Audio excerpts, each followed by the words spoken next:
کلام مقدس میں لکھا ہے انگور کا حقیقی درخت میں ہوں اور میرا باپ باغبان ہے.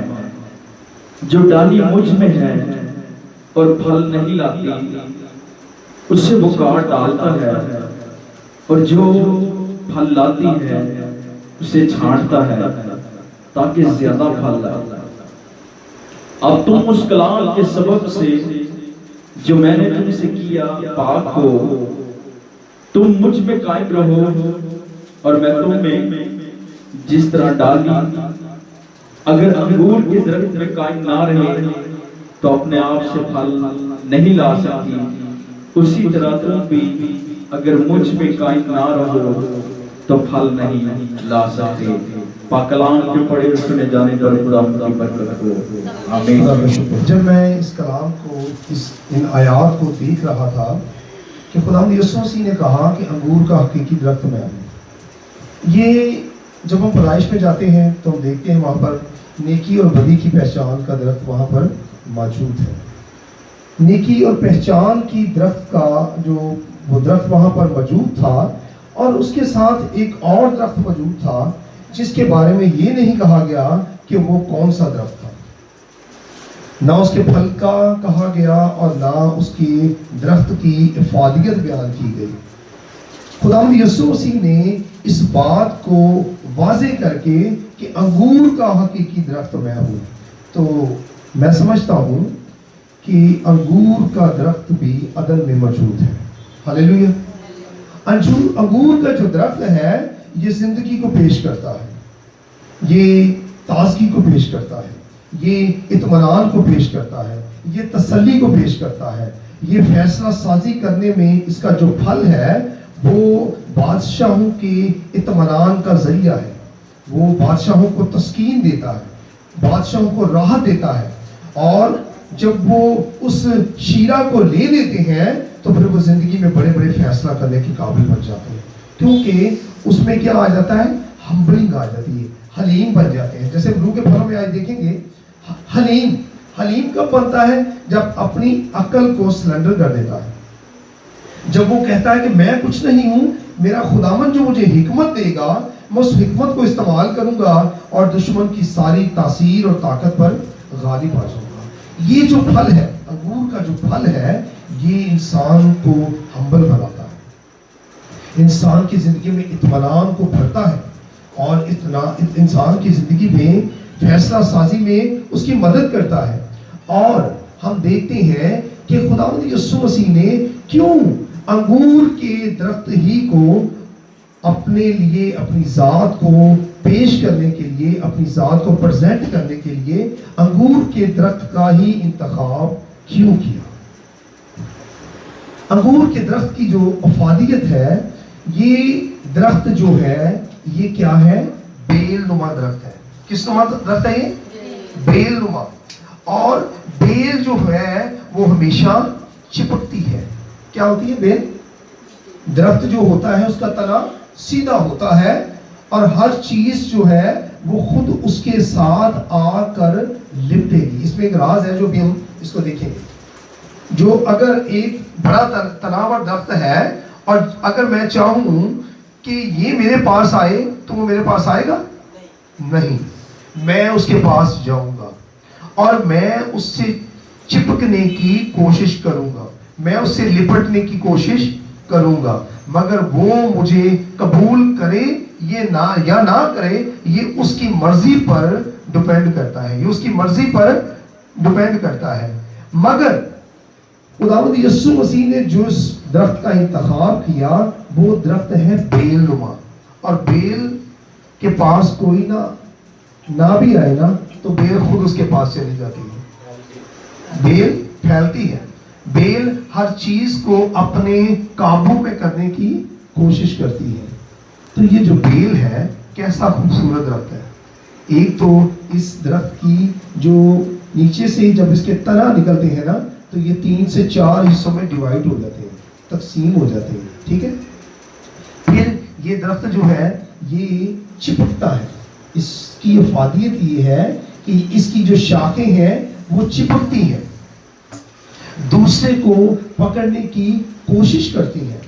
اور پھر اس کے درخت کی جو شاخ ہے اس میں ایک بڑی کوالٹی یہ ہے کہ کتنی بھی کرواہٹ ہو کسی شخص میں یا کسی درخت میں, جو بھی اس کے ساتھ چپٹے گا, لپٹے گا, اس کے ساتھ لگے گا, اس درخت میں, انگور کے درخت کی تنا میں, اس کی بالی میں, اس کی ڈالی میں یہ طاقت ہے کہ وہ اس کی ساری کرواہٹ کو اپنے اندر جذب کرنے کی طاقت ہے اس میں.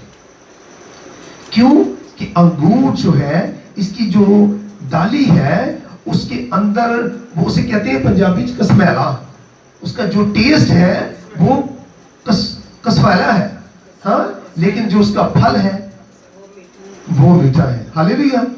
اب خداوند یسوع مسیح نے, جب میں اس پر غور کر رہا تھا, تو اپنے آپ کو اس درخت سے تشبیہ دی کہ میں چاہتا ہوں, ہم روح کے پھلوں میں سب سے پہلے دیکھتے ہیں محبت کو.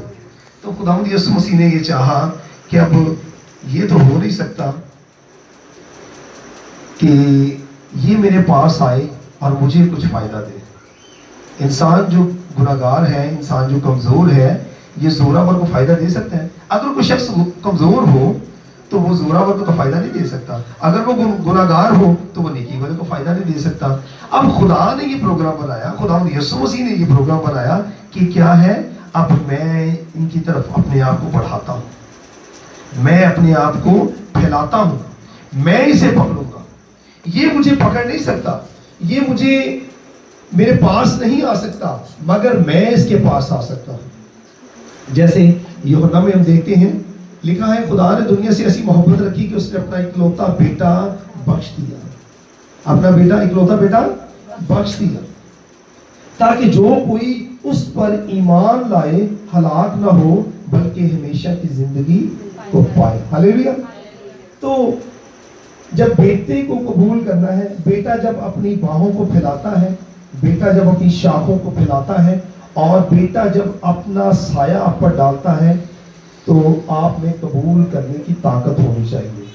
آپ کو یہ احساس ہونا چاہیے کہ میں نے فائدہ کیسے لینا ہے.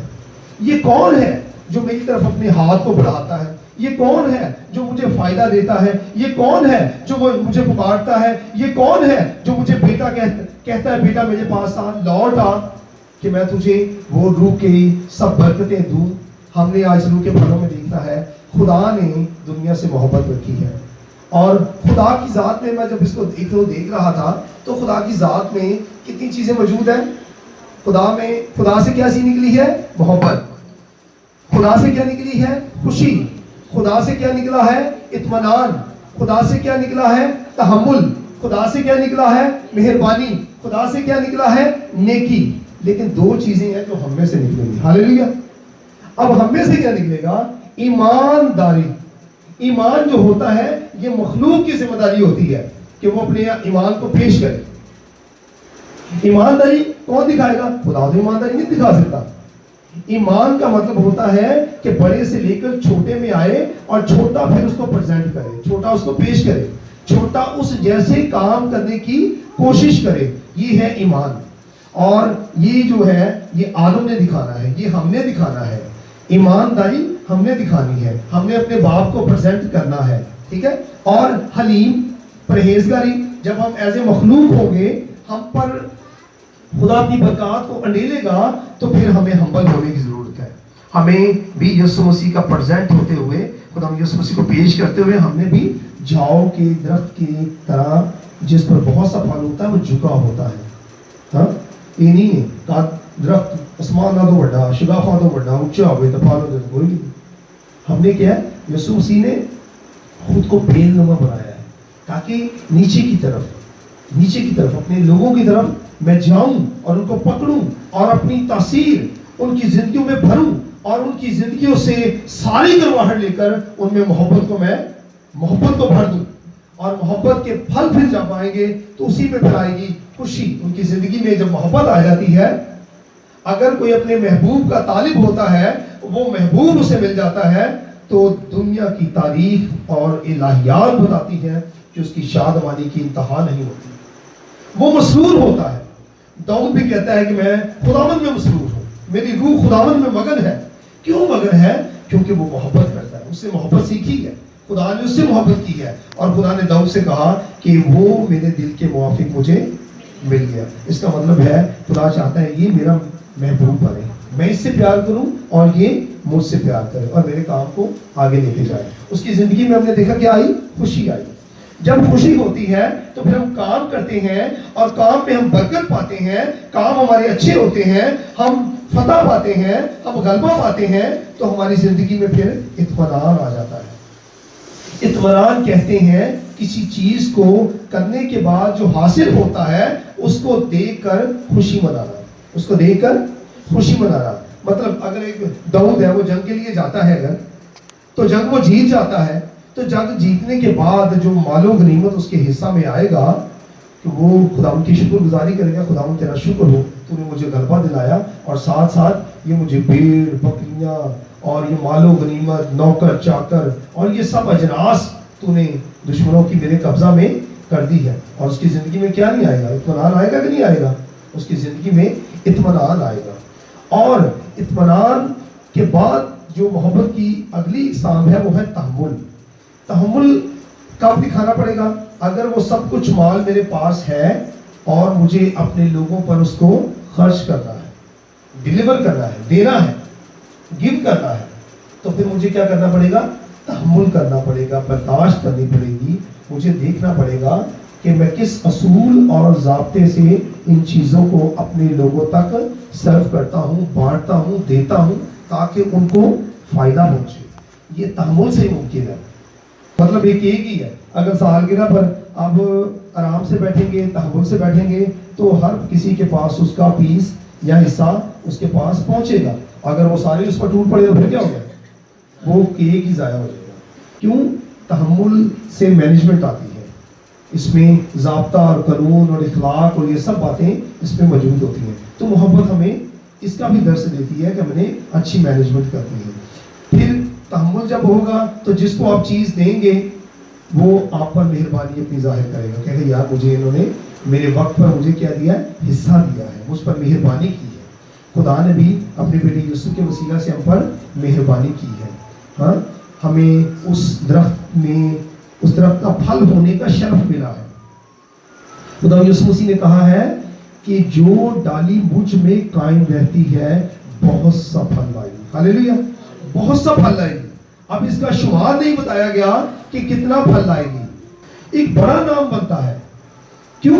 کہ خدا نے اس پر مہربانی کی ہے، خدا نے اس پر فضل کیا ہے، خدا نے اس کو اپنے میں مضبوط رہنے کے لیے بلایا ہے۔ ہاں، ہم دیکھتے ہیں یہ کب ہے؟ یہ مہربانی کے صلہ میں خدا ہمیں خدا بھی مہربان بنانا چاہتا ہے۔ خدا مہربان ہے، وہ قہر کرنے میں دھیما اور شفقت میں غنی ہے، تو وہ مہربانی اپنی ہم پر بھی ظاہر کرنا چاہتا ہے، وہ ہمیں مہربان بنانا چاہتا ہے۔ ٹھیک ہے، اس کے بعد مہربانی کے ساتھ ساتھ نیکی۔ نیکی جو ہوتی ہے اس کو اپنانے سے، نیکی خدا کی صفت میں سے ہے۔ خدا نیک ہے، خدا چونکہ خدا پاک ہے اور خدا نیک ہے، اس سے جو نکلنے والی چیز ہے وہ نیکی کے زمرے میں آتی ہے۔ جو چیز اس سے نکلے گی وہ نیکی کے زمرے میں آئے گی۔ خدا نیک ہے اور خدا ہمیں بھی نیک بنانا چاہتا ہے۔ ہم نے ایمانداری سے، حلیمی سے، پرہیزگاری سے ان سارے پھلوں پر کیا کرنا ہے؟ قبضہ کرنا ہے۔ ان سارے پھلوں کو اپنی زندگی میں لینا ہے۔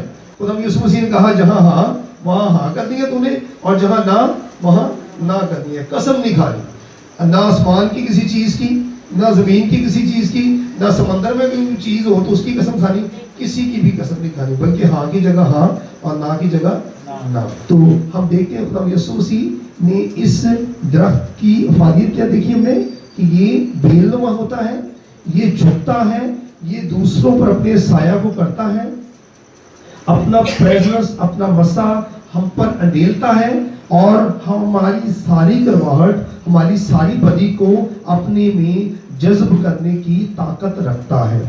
اب آتے ہیں اس کے پھل کی طرف۔ ہم نے روح کے پھل تو پڑھے. اب اس درخت کی پھل کے بارے میں ہم دیکھتے ہیں. اس کا جو پھل ہے یہ بادشاہوں کی خوراک ہے. کس کی؟ بادشاہوں کی. ہاللیلویا. بادشاہوں کی خوراک ہے. اور پالوس رسول ہمیں کہتا ہے کہ ہم کون بن گئے؟ پہلے کوئی ہم امت نہ تھے، کوئی قوم نہ تھے، ہم ایک شاہی کہانوں کا فرقہ. شاہی کہانوں کا فرقہ، ایک برگزیدہ نسل. شاہی کہانوں کا فرقہ ایک برگزیدہ نسل ہونے کے لیے بلائے گئے ہیں. ٹھیک ہے. اور ہمیں بادشاہت دی گئی ہے، ہم حاکم ہونے کے لیے بلائے گئے ہیں. خدا یسوع مسیح نے کہا کہ میرے ساتھ تم بیٹھ کر بنی اسرائیل کے 12 قبیلوں کا انصاف کرو گے. تو بادشاہ کے ساتھ جو بیٹھ کر یہ شرف پاتا ہے کہ وہ بھی بادشاہ کی طرح انصاف کرے تو وہ کیا کہلائے گا؟ وہ بھی بادشاہ کہلائے گا. وہ بادشاہ کا ریپرزینٹر ہے تو پھر وہ بھی بادشاہ کہلائے گا. اب بادشاہ کی جو خوراک ہے وہ کیسی ہونی چاہیے؟ ہم دیکھتے ہیں کہ اس انگور کے پھل میں یہ طاقت ہے کہ یہ انسان کے دل کو ہمبل بناتی ہے. اس کا جو شیرہ ہے انسان کے دل کو ہمبل بناتا ہے. اس کا پھل اور اس کے پھل کی جو تاثیر ہے وہ انسان کو اطمینان دلاتی ہے، شادمان کرتی ہے، مسرور کرتی ہے اور محو کرتی ہے. ٹھیک ہے. اس کے پھل میں یہ طاقت ہے کہ یہ انسان کے دل کو مسرور کرتی ہے، مضبوط کرتی ہے، شادمان کرتی ہے، اطمینان بخشتی ہے اور فیصلہ سازی میں آسانی ہو جاتی ہے. اس لیے بادشاہ اس کے پھل کو اور اس کے شیرہ کو اپنے لیے مسرور کن پھل سمجھتے تھے. مسرور کن پھل، اور یہ پھل ہے بھی مسرور کن. اب چونکہ بادشاہ کے پاس جو کام ہوتا ہے وہ رعایا کو چلانے کا کام ہوتا ہے. بادشاہ جو انصاف کرنا ہوتا ہے، بادشاہ نے انیشیٹو لینے ہوتے ہیں، بادشاہ نے دوسری رعایا کے ساتھ کیسا سلوک رکھنا ہے، بادشاہ نے یہ سارے کام کرنے ہوتے ہیں. اس کی خوراک جو ہے وہ بھی ہم دیکھتے ہیں پاک کلام میں اس کی خوراک کا بھی اہتمام کیا گیا ہے. اور اس کی خوراک میں جو ہے یہ انگور کا جو شیرہ ہے، یہ اس کی خوراک کا، اس کے انرجیٹک، اس کی باڈی کی بحالی کے لیے اس انگور کے شریر میں یہ طاقت ہے کہ وہ انسان کے جسم کو ریلیکسیشن دیتا ہے، اس کے جسم کو تازگی، تسکین اور اطمینان بخشتا ہے، تاکہ یہ اپنے فیصلوں میں مصمم رہے، اپنے فیصلوں میں برقرار رہے اور یہ اس کے فیصلوں کا اثر جو ہے وہ قوم کے لیے پازیٹیو آئے. یہ اس کے پھل میں طاقت ہے، یہ اس کے پھل میں طاقت ہے. اور اس کا جو پھل ہے وہ باڈی کے سارے کرواہٹ کو، ہر چیز کو ختم کر دیتا ہے اور انسان کو تسکین سے اور اطمینان سے اور تسلی سے بھر دیتا ہے. اب ہم ایک اور بات جو سیکھیں گے، پرسوں ایک میسج میں دے رہا تھا جو بڑی ہی اہم بات ہے. میں کہہ رہا تھا کہ 200 سال کی ہسٹری ہم نے برصغیر کی دیکھی ہے. کتنے سال کی؟ 200 سال کی. آج ہم نے اپنی زندگی میں موازنہ کرنا ہے اپنا، ہم کہاں کھڑے ہیں آج کے دور میں. میں کہہ رہا تھا کہ مشنری آئے، انہوں نے اپنے پیسے یہاں لگائے، انویسٹمنٹ کی، اور اس انویسٹمنٹ کے صلہ میں آپ اور میں مسیحی ہیں. ہلیلویا. آپ اور میں مسیحی ہیں. آپ اور میں خداوند یسوع مسیح کو خداوند، خدا، باپ اور الہ کہہ سکتے ہیں، خدا کہہ سکتے ہیں. خداوند یسوع مسیح خدا ہے. لیکن کون سمجھے گا؟ جس کا دل دماغ کھلا ہوا ہے، جس کی علم اور دماغ میں وسعت پیدا ہو چکی ہے. لکھا کلام میں بھی لکھا ہے کہ میں نے ان کے دماغ، خداوند یسوع مسیح کہتے ہیں، میں نے ان کے ذہنوں کو کھولا. جب ہمارے ذہنوں کو کھولا ہوگا تو خداوند یسوع مسیح کو خدا اور خداوند اور شافی اور نجات دہندہ کہہ سکتے ہیں. اچھا، اب ہم دیکھتے ہیں کہ ان 200 سالوں میں مشنری جو آئے، مبشر جو آئے، خدا کے ممسوح جو آئے، فادر جو آئے، انہوں نے یہاں پر یونیورسٹیز بنائی، کالجز بنائے، انہوں نے میڈیکل پر، ہیلتھ پر، ایجوکیشن پر کام کیا. لیکن آج ہم کہاں کھڑے ہیں؟ ہمارا بچہ جو ہے میٹرک سے آگے نہیں جاتا. اس کی جو اکثریت دیکھی جائے نا، ہماری ریشو جو ہے پاپولیشن کی، وہ میٹرک سے آگے نہیں جاتا. تو یونیورسٹیز پھر ہمارے لیے ہوئی کیوں جی؟ کیا خیال ہے؟ یونیورسٹی کن کے لیے ہے؟ ہمارا بچہ ہماری بیٹی تو میٹرک سے آگے نہیں جاتی، تو یہ جو فادر بنا کے گئے یونیورسٹی، وہ یونیورسٹی کس کے لیے ہوئی؟ اس کا مطلب میں تو اس سے فائدہ نہیں لے رہا. کالج کس کے لیے ہوا؟ میں اس سے بھی فائدہ نہیں لے رہا. تو میں فائدہ لے کسے رہا ہوں؟ میں اسکول سے فائدہ لے رہا ہوں. اگر ہمارا یہ اسٹینڈرڈ رہے گا ایجوکیشن کا، تو کیا سمجھتے ہیں آج سے 20 سال بعد 50 سال بعد ہم قوموں میں سروائیو کیسے کریں گے؟ ہاں، میں حوالہ دے رہا تھا خروج کی کتاب کا. تو خروج کی کتاب میں کیا لکھا ہے؟ وہاں پر لکھا تو میری عبادت کر، میں تیری روٹی اور پانی کو برکت دوں گا، اور تیرے ہاتھ سے تیرے بیچ میں سے بیماری کو ختم کروں گا. آج یہ جو بیماری وہاں پر لکھا ہے کہ بیماری کو ختم کروں گا، جب بیماریوں کو ختم کروں گا، ایک سے بڑھ کر بیماری اگر ہماری زندگی میں آ جائے تو پھر کلام کہتا ہے میں اس بیماری کو ختم کروں گا، اور بیماریوں کو ختم کروں گا. آج جو کرنٹ کنڈیشن ہے ہماری زندگی میں کون کون سی بیماری ہے؟ کیا سمجھتے ہیں؟ ایجوکیشن ہم اثر نہیں کر رہے، یہ ایک بیماری نہیں ہے. دنیا بھاگی جا رہی ہے، کالجز میں جا رہی ہے، یونیورسٹیز میں جا رہی ہے، وہ ڈاکٹر بن رہے ہیں، انجینئر بن رہے ہیں، ہاں جی، وہ کرنل جنرل بریگیڈیئر بن رہے ہیں، اور ہم کہاں کھڑے ہیں؟ ہم کھڑے ہیں جی رکشہ چلا رہا ہے، کوئی جناب سروس اسٹیشن پہ گاڑیاں دھو رہا ہے، اور کوئی جناب اور طرح کے چھوٹے موٹے کام کر کے اپنا پیٹ پال رہا ہے، اور بس وہ زندگی کو گزار رہا ہے، لیکن زندگی کا مقصد کو پورا نہیں کر رہا. میں کیا کہہ رہا ہوں؟ زندگی کو گزار رہا ہے، زندگی کے مقصد کو پورا نہیں کر رہا. مقصد کیا ہے؟ انسان کی زندگی کا مقصد یہ ہے کہ وہ خداوند یسوع مسیح کو جلال دے، خداوند یسوع مسیح کے لیے کام کرے. اچھی جابس ہمیں کس طرح ملے گی؟ ہاں، ہم دنیا میں کریں گے کیا؟ میں تو یہ سوچ کر پریشان ہوتا رہتا ہوں. تو وہاں پر میں نے اس خروج میں جہاں لکھا ہے، خدا کہتا ہے کہ میں تیری روٹی اور پانی کو برکت دوں گا، تیرے ہاتھ سے بیماری کو دور کروں گا. میں سمجھتا ہوں ایک مسیحی ہوتے ہوئے، خدا کا خادم ہوتے ہوئے، میں سمجھتا ہوں ہم میں ایمان کی کمی نہیں ہے. ہلیلویا، سب کہیں ہلیلویا. یسوع مسیح کا نام لیں گے نا تو مردہ زندہ ہو جائے گا. آپ یسوع مسیح کا نام لے کے کسی بیمار کے لیے شفا کی درخواست کریں گے، پاک روح اس کو اچھا کر دے گا. ایمان ہے، سب کہتے ہیں کہ ایمان ہے، اور ایمان ہمیں موجود ہے.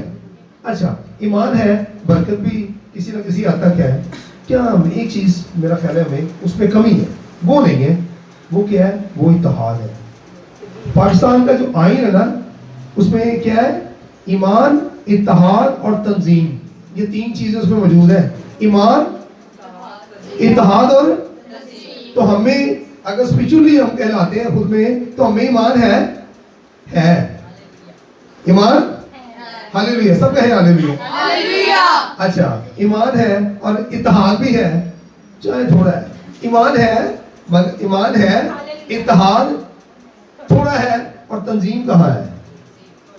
تنظیم ہے. آج تک دنیا میں برے صغیر کی اسٹریٹ اٹھا کے دیکھ لیں، یہاں پر تنظیم بنی نہیں. ہاں، جو تنظیمیں بن کے آئیں وہ باہر سے آئی ہیں. انہوں کے اندر پلانٹڈ تنظیم. ایمان بھی ہے، اتحاد بھی ہے. چلو کمزور ہی ہے، لیکن کمزور ایمان جو اتحاد ہے وہ مضبوط ہو سکتا ہے. ایمان تو ہے نا، تو ایمان کے ساتھ اتحاد مضبوط ہو سکتا ہے، مگر تنظیم سازی کے بغیر نہیں. تنظیم سازی کے بغیر. آج کے دور میں ہمارا سب سے زیادہ جو بجٹ ہے وہ آپ کو پتا کن چیزوں پہ خرچ ہوتا ہے؟ ایجوکیشن پہ ہوتا ہے. آپ کو پتا ہے ایجوکیشن ہے وہ بڑی ایکسپینسو ہے، بڑی مہنگی ہے. ہاں، آکسفورڈ کا سلیبس جہاں بچہ بندہ پڑھاتا ہے اپنے بچے کو، تو میرا خیال ہے وہ کپڑے بھی سال بعد بناتا ہے، وہ بیچارہ انہیں تلاش آ گیا. ایجوکیشن بڑی مہنگی ہے. اور اس کے بعد جو مہنگی ترین چیز ہے وہ بیماری ہے. اگر کوئی بیماری کسی گھر پڑ جائے تو پھر یہاں وہ نہیں تھی، یہاں پر بیماری نہیں. یہ بیماری، یہ میڈیسن مہنگی ہے، ایجوکیشن مہنگی ہے. اگر تنظیم ہوگی، تنظیم سازی کی جائے ہماری قوم پر، کہ اگر سارے چرچز ایک بڑی آرگنائزیشن کے نیچے آ جائیں، ان کے نیچے آ جائیں، ان کے زیر اثر آ جائیں، اور وہ آرگنائزیشن جو ہے اس کا سارا جو بجٹ ہے وہ اگر ایک جگہ پر، یہ پوری قوم کا بجٹ ہے، یہ بھی آرگنائزیشن ہے. کیتھولک بھی ایک آرگنائزیشن ہے، چرچ آف پاکستان بھی ایک آرگنائزیشن ہے.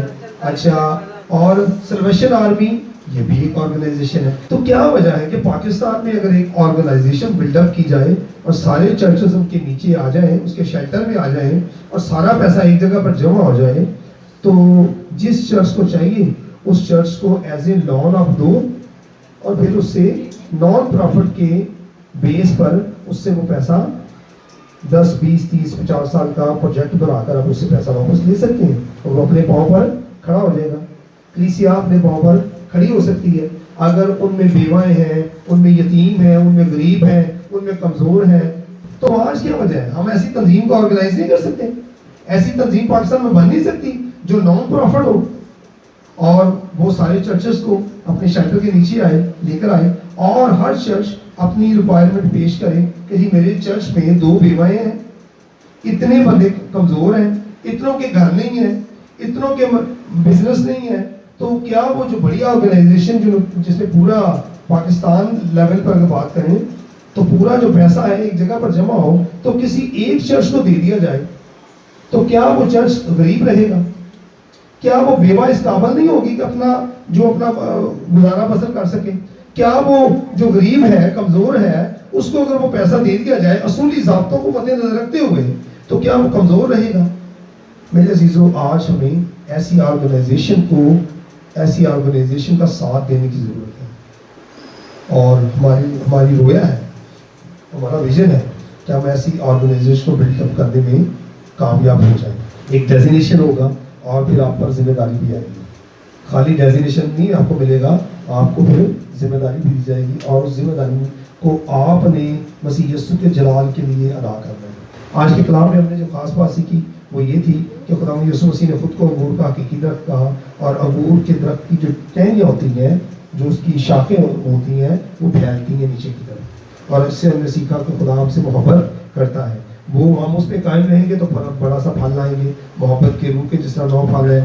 پھر ہم اس میں قائم, یسوع میں قائم رہیں گے تو پھر یسوع کے پھل ہماری زندگی میں آئیں گے, پاک روح کا غلبہ ہماری زندگیوں میں آئے گا. پھر ہم کسی کے لیے دعا کریں گے, کسی کو فائدہ دینے کی بات کریں گے, تو وہ حقیقت میں وہ فائدہ ڈیلیور ہوگا. یسوع دیکھیں, یسوع کے پاس ایک عورت آئی, اس نے اس کے دامن کو چھوا تو وہ اچھی ہو گئی. اس کا مطلب ہے یسوع محبت سے, رحم سے, مہربانی سے, نیکی سے, اطمینان سے, خوشی سے, تحمل سے, پرہیزگاری سے, اور ہمبل بھی تھے, حلیمی سے بھرے ہوئے تھے. اور جب بھرے ہوئے تھے تو کچھ ڈیلیور ہوا ہے. اگر آج ہم کلیسیا سطح پر محبت سے بھرے ہوں گے, رحم دلی سے بھرے ہوں گے, نیکی سے بھرے ہوں گے, سرشار ہوں گے یسوع کے جلال کے لیے کچھ کرنے کے لیے, تو پھر ہم کچھ کرنے کے قابل بھی ہوں گے. خدا اس کلام کی وسیلہ سے ہم سب کو قبول کرتے ہیں.